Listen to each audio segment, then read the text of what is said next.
Our poll question here is which team needs it most? You know, a nice sports talk radio poll question on a Friday before week 2 of an NFL season. And, you know, ask the poll question of Mike there, Sure. Chris Brockman. Yeah, Mike, five teams who most need a win this week. Looking at Dallas, Atlanta, the Giants, Saints, Steelers. I'm going to say Dallas because I think falling behind to 0-2 would be the biggest problem. And also how they look, too. I mean, Carolina's defense, I think, is going to be good. Again, after week 1, what do we remember? We don't know. We're just guessing of what it's going to be. Is it a blip? Is it a preparation opener? Is it a season-long trend?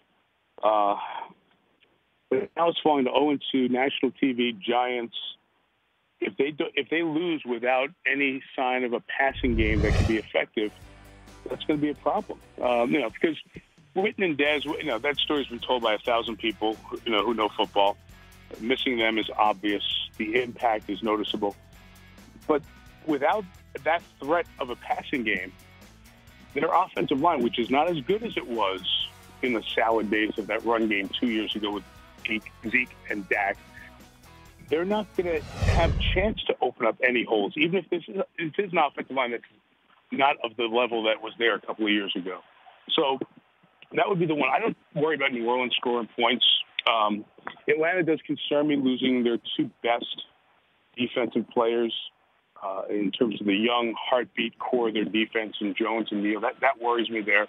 I'd say of the teams you ran through, Dallas would be the one at 0-2 that would have me the most worried. I am so spot on lockstep with you, Mike Tirico. It is not funny because it has been maybe 3 calendar years since the Jones family as general manager question has been front and center in Dallas. The 13-3 season wiped that whole whether they should be general managers as well as owners off the radar screen because of that 13-3 season with the Dak and Zeke drafting. And then last year, a lot of the 9-7-ness of the team could be chalked up to what was going on with Ezekiel Elliott and the court system and the suspension. Now, if this Sunday night football game with Saquon Barkley showing up and showing out for the Giants and Odell heavy-pocketed and paid, and if the Giants beat the Cowboys in that manner, as you point out, then all of a sudden it's front and center of what the Joneses have done with their opportunity to build with a quarterback that they're paying cents on the dollar compared to other teams.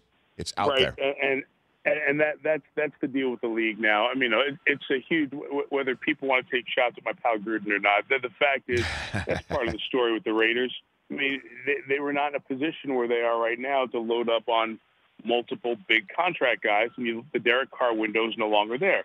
If Philly's in the same situation, why are the Rams able to, feel like that fantasy team that you can't beat because the guy always gets the right pick and they're bringing in the right guys in their roster? You turn around, it's loaded all of a sudden because they're on the good end of the golf deal. And that's the math of the current NFL. As the cap has risen, the prices have risen astronomically for the big stars. With what Aaron Rodgers makes, where else is the money allocated in Green Bay? Do they have that second superstar player?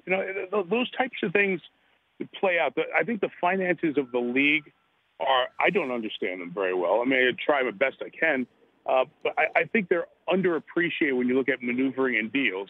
And to your point, yeah, there was a lot of money invested in offensive line. And let's remember, too, injury factors in here. There's no way, or illness in this case, there's no way anybody could have known what the situation was going to be with Travis Frederick. Correct. That's not a big loss. That's a massive loss. That's such a big loss.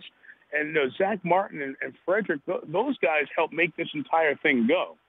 So I'm not ready to say, shame on you in terms of management because you guys failed. I think it's more, all right, you're in a bad spot. Can you find somebody to plug in and fill that gap? But that's where having a team that's strong in one spot can concern you. Mike You have to Tirico. be spread out as you go through the year. The Rich Eisen Show, weekdays at noon Eastern on Audience.